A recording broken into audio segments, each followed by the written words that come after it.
GK channel पे आपका स्वागत है। आज जो 10 से 12 जो पेपर हुआ यूपी टेट का, उसका जो मैथ पार्ट है उसका हम सलूशन कराते हैं। देखते हैं, आइए। पहला सवाल है, पंचभुज के अंतःकोणों का योगफल ज्ञात करिए। तो इसका फार्मूला होता है, इसको कोण का योग ज्ञात करने के लिए एक फार्मूला है n-2 आउट ऑफ 180 जो मल्टीप्लाई होता है। इसका जो n जहाँ होता है, n होता है भुजा। तो पंचभुज में कितनी भुजा होती है? 5। तो n की वैल्यू कितनी है? 5। यहाँ पे पुट करेंगे तो n की जगह 5 रखा, 2 और ये बाहर, ये आया कितना? 3 180। इसका मल्टीप्लाई करेंगे तो आ जाएगा 540 डिग्री। तो पंचभुज के अंतःकोणों का योगफल ज्ञात कितना होगा? 540। पहला ऑप्शन इसका सही था। अब देखते हैं दूसरा वाला सवाल। सवाल ये कह रहा है, खंबे का 4/7 भाग कीचड़ में धंसा है। जब धंसे हुए भाग का 1/3 भाग बाहर खींचा जाता है तो पाया गया कि 8 मीटर माप का खंबा भी कीचड़ में है। खंबे की पूरी माप ज्ञात करो। इस सवाल में कुछ नहीं करना था। इस सवाल को सिर्फ बाई ऑप्शन कर सकते हैं हम। इसको ऑप्शन से उठाने के लिए सबसे अच्छा तरीका क्या है कि यहाँ पे 4/7 भाग लिखा है, तो वो ऑप्शन उठाएंगे जिसमें 7 का मल्टीपल हो। अब देखेंगे जो 7 का मल्टीपल कौन सा ऑप्शन है। हम तो यही लगा के चले जाते, बाकी चेक करना है कैसे करेंगे, क्योंकि 7 का कोई मल्टीपल नहीं दिख रहा है और 10, इसलिए ये वाला ऑप्शन पहले उठा के चेक करते हैं कि ये हमारी कंडीशन को सेटिस्फाइड कर रहा है कि नहीं कर रहा है। अब देखेंगे, हम मान ले रहे हैं कि खंबे की पूरी माप कितनी है? 21 मीटर। 21 है तो 4/7 भाग कीचड़ में धंसा है, तो 4/7 अगर धंसा हुआ है तो इसको सॉल्व करेंगे तो आ जाएगा 12। मतलब 12 भाग क्या है? ये हमारा कीचड़ में धंसा हुआ है। टोटल 21 था, 21 में हमारा 12 धंसा हुआ है, तो बचा कितना?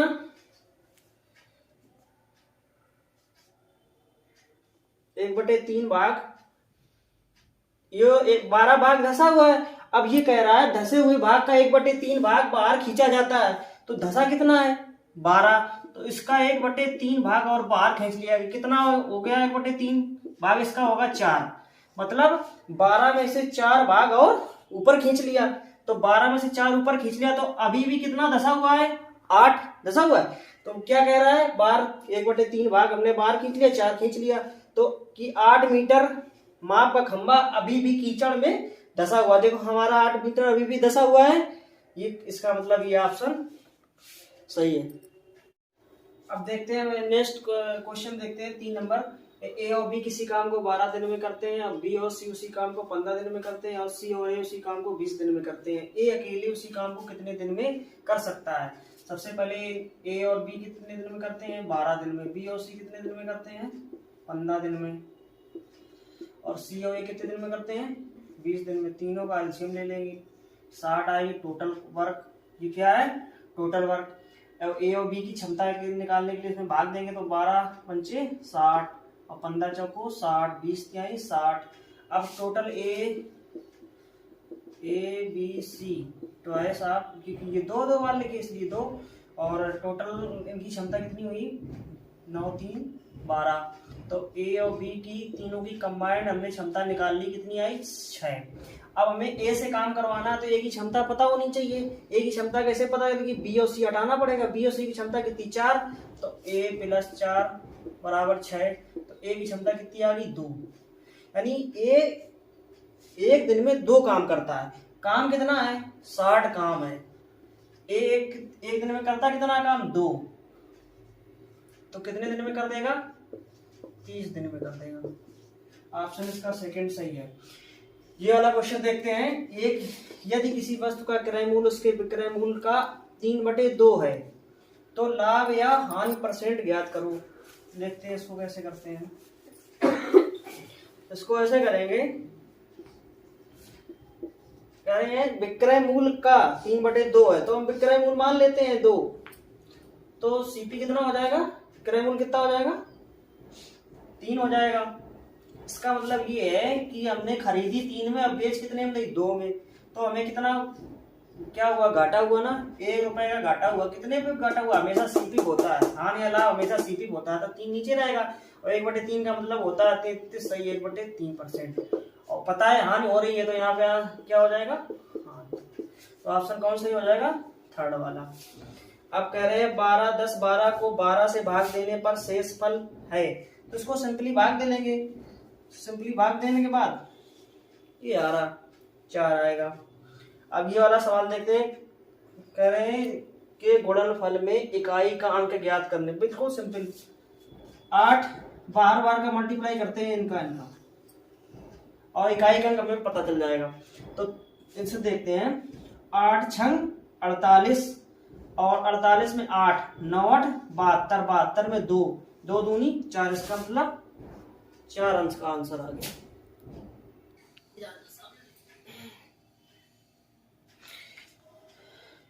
देखिए नेक्स्ट क्वेश्चन देखते हैं।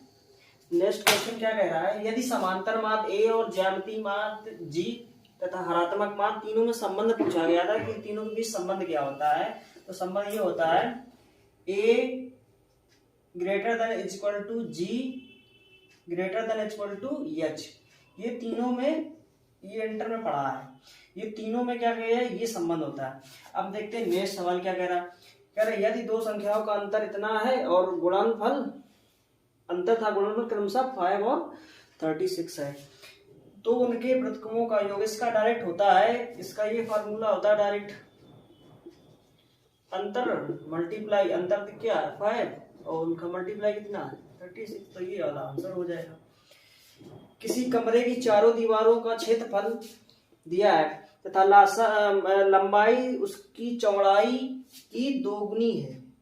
यदि कमरे की ऊंचाई दी गई है और छत का क्षेत्रफल पूछा गया है, तो उसका होता क्या है, चारों दीवारों का क्षेत्रफल होता है, फार्मूला होता है 2h लंबाई प्लस चौड़ाई इक्वल टू कितना दिया, ये हमें दिया गया है 660।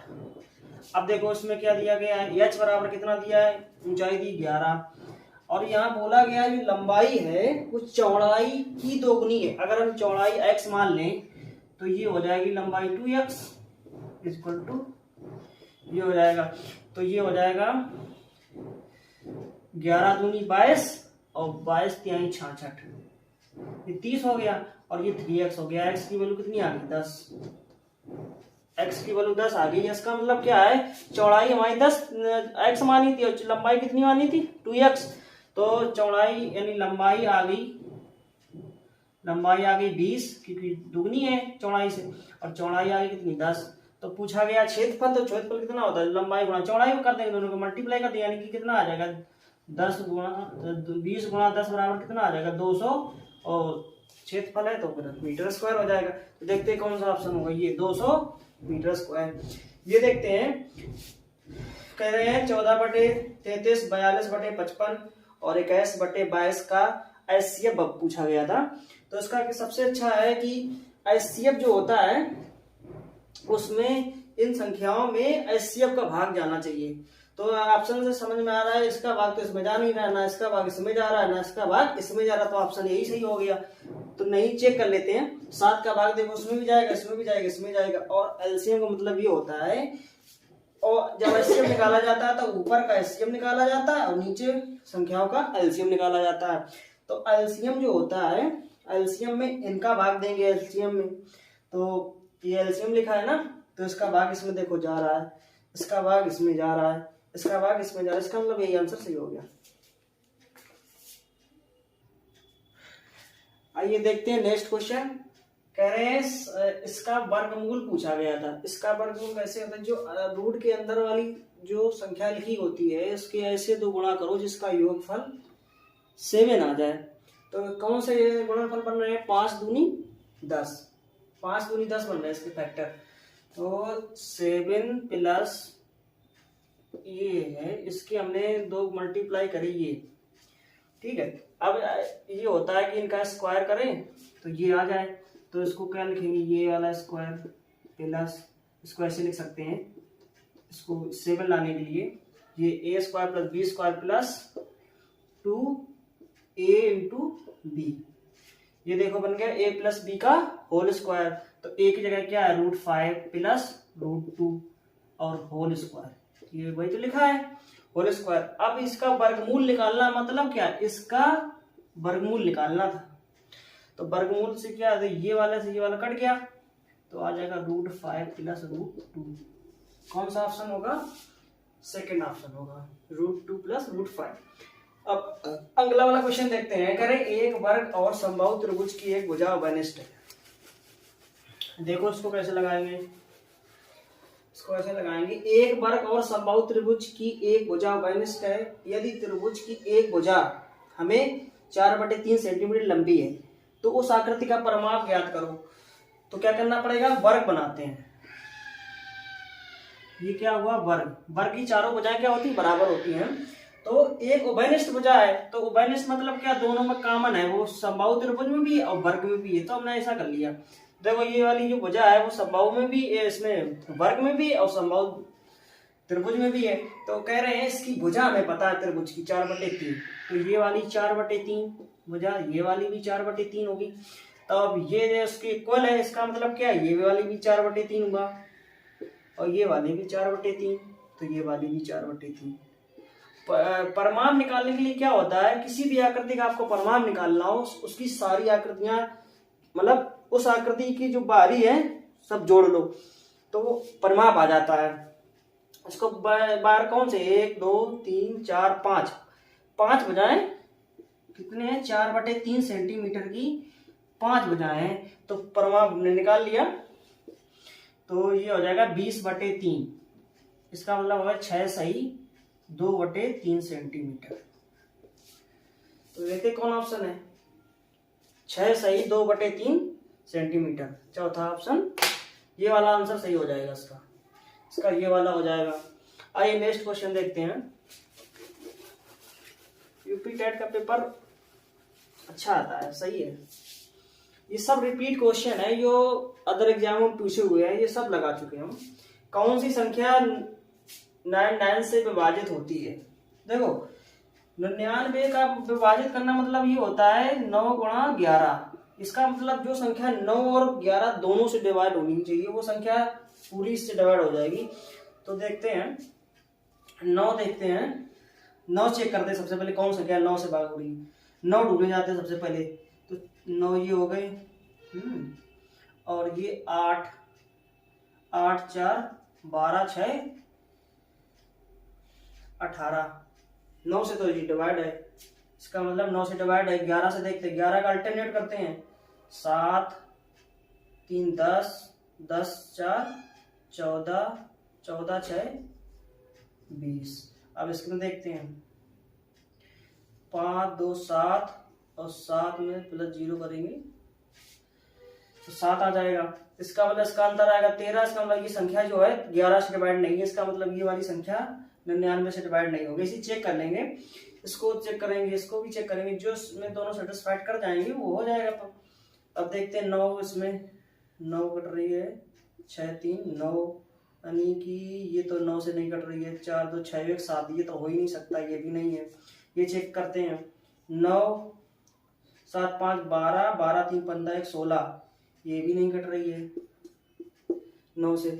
तो ये देखते हैं, 5 4 9 7 2, ये 7 और 2 9, तो ये भी 9 से डिवाइड हो गई। अब देखते हैं 11 से डिवाइड, 5 5 4 9, और अब 1 3 4 और 5 9। इसका मतलब जो अंतर आया वो 0 आया, या तो अंतर 0 आया या तो 11 का मल्टीपल आता, 11 का मल्टीपल आता। इसका मतलब ये वाली संख्या जो है दोनों से डिवाइड होगी, 9 और 11, इसका मतलब ये 99 से भी डिवाइड होगी। तो इसका आंसर ये वाला हो गया। पाई क्या है, एक अपरिमेय संख्या। क्या है, ये दो जब हमने दिया था तब भी आया था। पाई क्या है, एक अपरिमेय संख्या।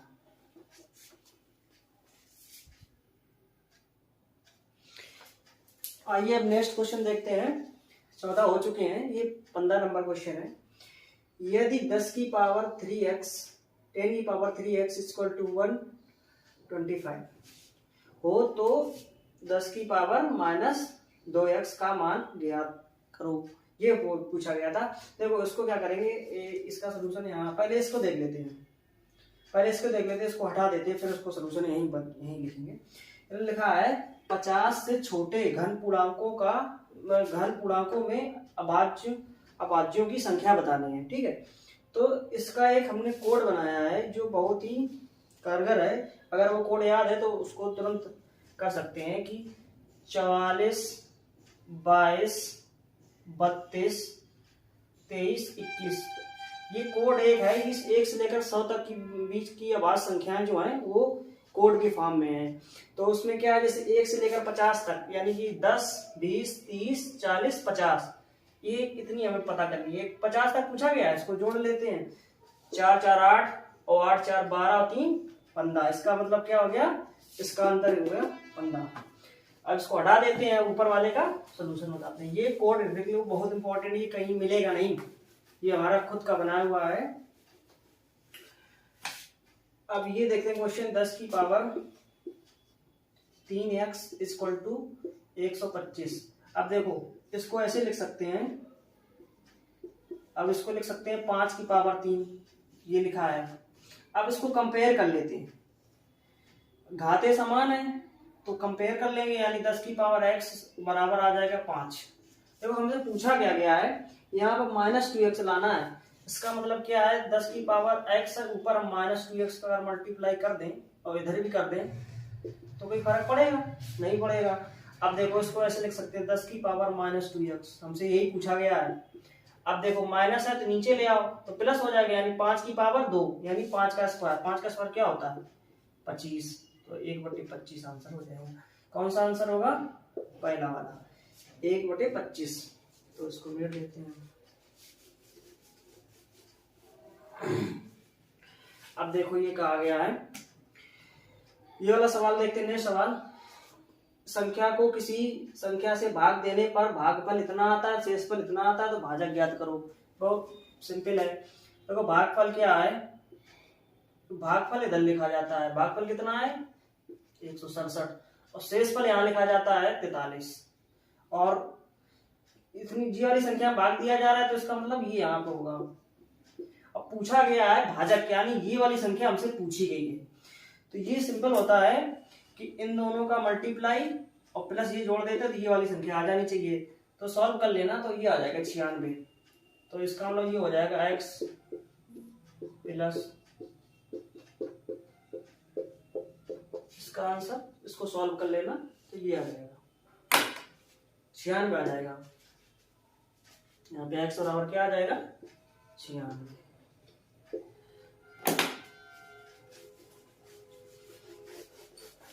नेक्स्ट क्वेश्चन कह रहे हैं, दो संख्याओं में से बड़ी संख्या का दोगुना छोटी संख्या के 5 गुने से 3 ज्यादा है तथा बड़ी संख्या के 4 गुने और छोटी संख्या के 3 गुने का योग जो दिया है 71 है, तो भी संख्याएं बता। इस सवाल को सबसे अच्छा तरीका है ऑप्शन उठाओ।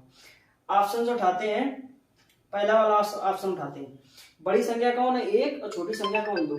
तो इसको जब उठाया तो उसमें लिख गया दो संख्या में से बड़ी संख्या का दोगुना, यानी दोगुना कितने, इसका क्या है 34, और छोटी संख्या के 5 गुने से ये आया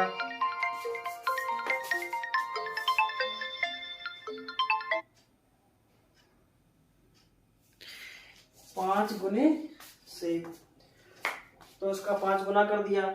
से 3 ज्यादा है, क्या देखो 3 ज्यादा है, ये इसका मतलब ये ऑप्शन सेटिस्फाइड नहीं किया। आगे वाला देखते हैं, ये वाला चेक करते हैं, ये देखते हैं। बड़ी संख्या के दुगना, बड़ी संख्या का दुगना क्या हुआ 28, छोटी संख्या के 5 गुना किया क्या 25। देखो 3 ज्यादा है, सही। आगे बढ़ते हैं, ये सेटिस्फाइड हुआ। अब करते हैं तथा बड़ी संख्या के 4 गुने, बड़ी संख्या क्या है 14, 14 का 4 गुना कितना होगा 56, तथा छोटी संख्या के 3 गुने, छोटी संख्या कितनी है 5 है, इसका 3 गुना करेंगे कितना आ जाएगा 15 का योगफल करेंगे तो इसका कितना आना चाहिए 71 आना चाहिए। तो इसका मान देखो 71 आ रहा है, इसका मतलब ये ऑप्शन सही हुआ। कुछ सवाल ऐसे होते हैं जो ऑप्शन से लगाना आसान होता है, ऑप्शन से उठा लेना। और सबसे अच्छी बात ये होती है ऑप्शन को उठाते जाओ और चेक करते जाओ, क्वेश्चन को सेटिस्फाइड कर दो, सबसे आसान तरीका है। और ये सवाल जो नीचे लिखा है, ये जो सवाल है ये तो बहुत सिंपल है, इसकी तो ट्रिक भी है।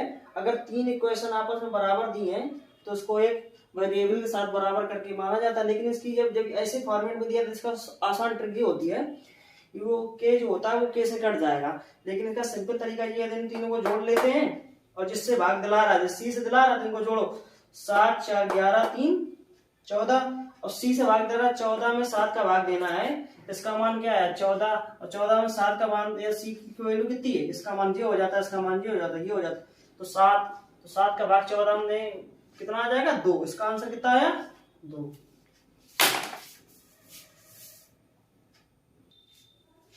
आइए नेक्स्ट क्वेश्चन देखते हैं। नेक्स्ट क्वेश्चन क्या कह रहा है, कह रहा है दिए गए आंकड़ों का माध्य यदि 4.5 है तो उसका माध्यक क्या होगा, ये संख्याएं दी हुई हैं। तो सबसे पहले क्या करना पड़ेगा, हमको x की वैल्यू निकालनी पड़ेगी। तो x जो माध्य क्या होता है, सबका योग करके जितनी संख्या उससे भाग देते हैं वो हमको दिया गया है। तो हम सबका योग करेंगे, तो इनका योग जब करेंगे 3 6 10 15 23 और 30 37 4 37 5 42 और प्लस x, टोटल संख्या कितनी है 3 3 6 और 4 10, और माध्य कितना दिया है, ये दिया 4.5।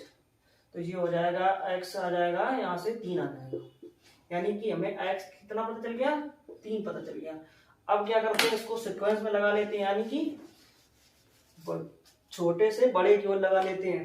तो सबसे छोटा कौन सा, 1, फिर 2, फिर 2, फिर 3, फिर 3, फिर 4, फिर 5 के बाद 2 5 हैं, फिर 7 2 हैं, फिर 8, 1 2 3 4 5 6 7 8 9 10 हो गई।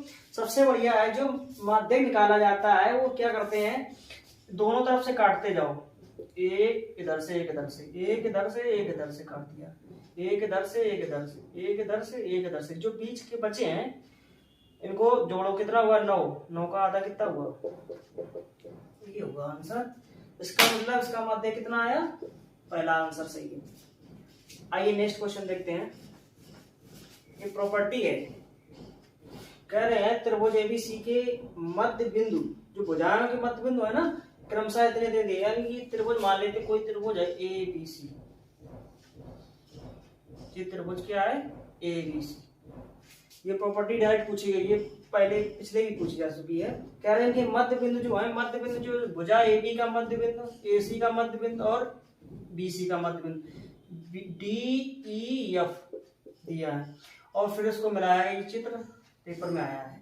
कह रहे हैं जो अंदर वाला है क्षेत्र, जो त्रिभुज है, ये पूरे का कितना है, ये संबंध पूछा गया है इसका। और ये प्रॉपर्टी होती है कि ये आपस में जब मिड पॉइंट होते हैं तो ये त्रिभुज जो होते हैं आपस में सब बराबर हो जाते हैं, क्षेत्रफल इनका आपस में सबका बराबर हो जाता है।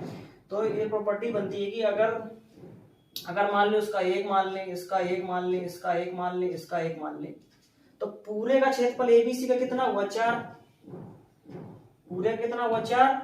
जो होता है, जो अंदर वाला होता है पूरे का 1/4, सब बराबर होते हैं। तो यानी कि जो डीएफ का क्षेत्रफल होगा वो पूरे वाले त्रिभुज के क्षेत्रफल का 1/4 होता है। तो 1/4 एबीसी त्रिभुज हो जाएगा। तो यही हो। आगे देखते हैं नेक्स्ट क्वेश्चन। कह रहे हैं एक वर्ग का क्षेत्रफल जिसकी भुजा 8 सेंटीमीटर है, एक वर्ग है जिसकी भुजा 8 सेंटीमीटर, हम बना लेते हैं, जो कहा जाए वो कर लेते हैं। 8 सेंटीमीटर भुजा इसकी वर्ग की है, वर्ग की चारों भुजा बराबर होती हैं। उस आयत के क्षेत्रफल के बराबर है जिसकी लंबाई 16 सेंटीमीटर, एक आयत है, ठीक है। इसका क्षेत्रफल बराबर है, लेकिन इसकी लंबाई हमको दी है कितनी 16 सेंटीमीटर, पर चौड़ाई हमको कहा है पता नहीं है, चौड़ाई हमसे पूछी गया है। तो कहा गया इसका क्षेत्रफल इसके क्षेत्रफल के बराबर, तो इसका क्षेत्रफल कितना हुआ 64, और आयत का क्षेत्रफल कितना हुआ लंबाई गुणा चौड़ाई, यानी लंबाई और गुणा चौड़ाई भी हो जाएगा। इसका क्षेत्रफल कितना हो जाएगा 64। तो यहाँ से चौड़ाई निकालेंगे तो 16 चौको 64, तो बी मतलब हमने चौड़ाई मानी, तो बी कितनी आ गई 4 सेंटीमीटर, चौड़ाई इधर 4 सेंटीमीटर हो गई। इसमें ये वाला आंसर सही होगा। आइए नेक्स्ट क्वेश्चन देखते हैं। आइए देखते हैं नेक्स्ट क्वेश्चन।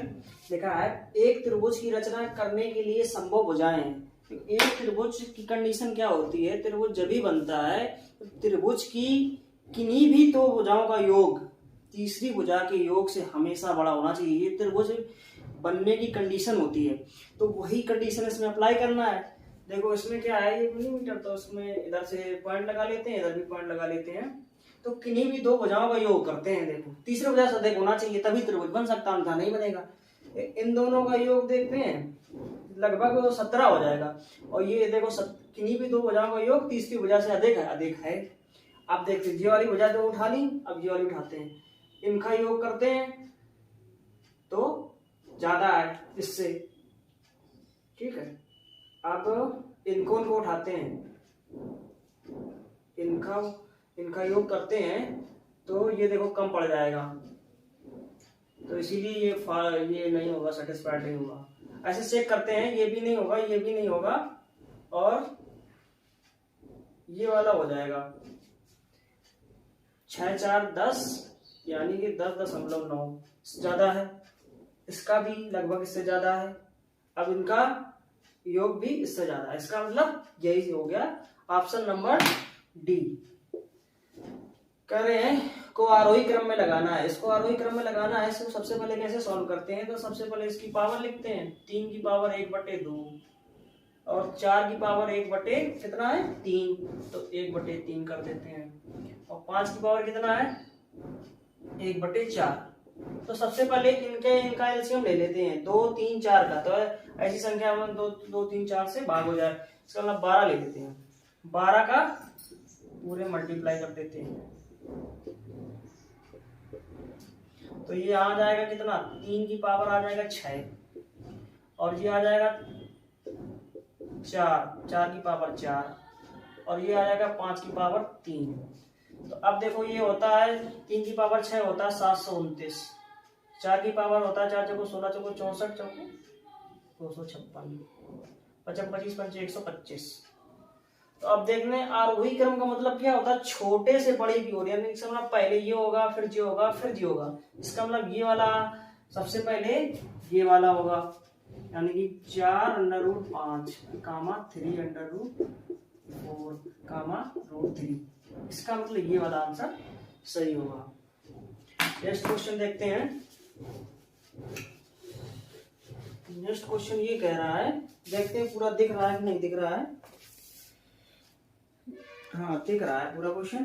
कह रहे हैं 5 सेंटीमीटर बाजू वाले एक घन के सभी फलकों पर रंग लगाया जाता है। इसका मतलब घन है,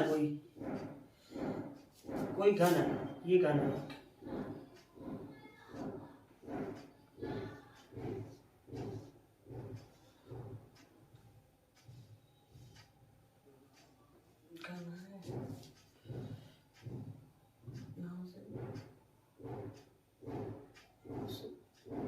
ऐसा घन होता है, एक अंदर से घन हो जाता है। तो कह रहे हैं ऐसे 1 सेंटीमीटर वाले घनों में काटा जाता है। एक घन है जो 1 सेंटीमीटर वाले में काटा जा रहा है।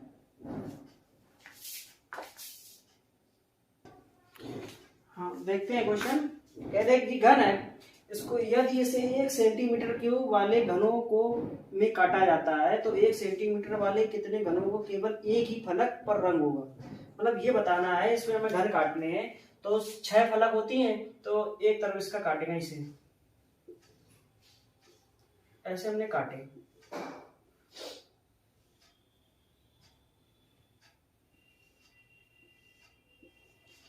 तो क्या होगा, इसकी ये वाली फलक होगी 1 2 3 4 5 6 7 8 9, ज्यादा होंगे।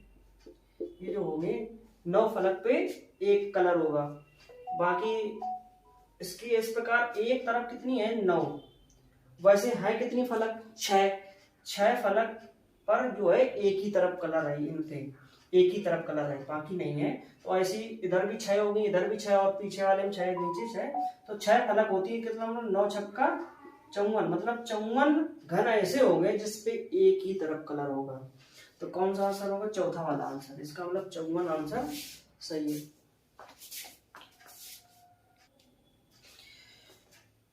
आइए नेक्स्ट क्वेश्चन देखते हैं। कह रहे 5 जनवरी 1991 को क्या है, शनिवार है। तो क्या होगा, 5 जनवरी 1992 को हम बता सकते कौन सा दिन होगा, रविवार। कौन सा दिन होगा, क्योंकि एक बढ़ जाता है, अगली साल जो है एक बढ़ जाता है, क्या होगा, रविवार होगा। तो क्या करना है भाई, पता कहाँ तक करना है, 3 मार्च 1992। अभी हमें यहाँ जनवरी है, तो यहाँ पे हमें फरवरी चलना पड़ेगा। तो अभी यहाँ के बीच में कितने दिन होंगे, जनवरी होती है 31 की, तो 5 घटा देंगे तो बचे कितना, 26। तो ये 26 दिन यहाँ है, और फिर इसके बाद फरवरी में 29 दिन हो गए, फरवरी 29 की होगी क्योंकि 92, और फिर 3 मार्च 3 दिन ये हो गए। तो टोटल दिन काउंट कर लेंगे तो कितने हो गए, ये 9 6 15 3 18 से लगा, ये 58 दिन हो गए। 58 में क्या करेंगे हम, 7 से भाग दे देंगे, 7 8 56, इसका मतलब 2 आया। इसका मतलब यहाँ जो रविवार में 2 दिन, यानी सोमवार और मंगलवार हो जाएगा। यहाँ पे आंसर आ जाएगा मंगलवार, ये आंसर मंगलवार आ जाएगा। अब नेक्स्ट क्वेश्चन देखते हैं। कह रहे हैं ये वाला, इसको यहाँ से देखो करते हैं, 3 की पावर 3 माइनस में है तो ऊपर प्लस हो जाएगी, तो 3 त्रिकाल होती है 27, ये हो गया 27 माइनस, और ये 4 चौको 16, 4 चौको 16 हो गए। अब ये डिवाइड है, ये कितना हो जाएगा, 4 चौको 16 चौको 64 हो जाएगा। तो इसको घटाएंगे, 1 11/64। कौन सा आंसर होगा, बी आंसर, अरे थर्ड ऑप्शन, यानी कि तीसरा आंसर सही है। ये रहा आपकी यूपी टेट 2021 का मैथ का सलूशन। दोस्तों कैसा लगा जरूर कमेंट में बताएं, और मेरा चैनल टारगेट विद पीके जरूर सब्सक्राइब करें। आगे जो भविष्य में आने वाले जो पेपर है उनका सलूशन पूरा आपको यही मिलेगा।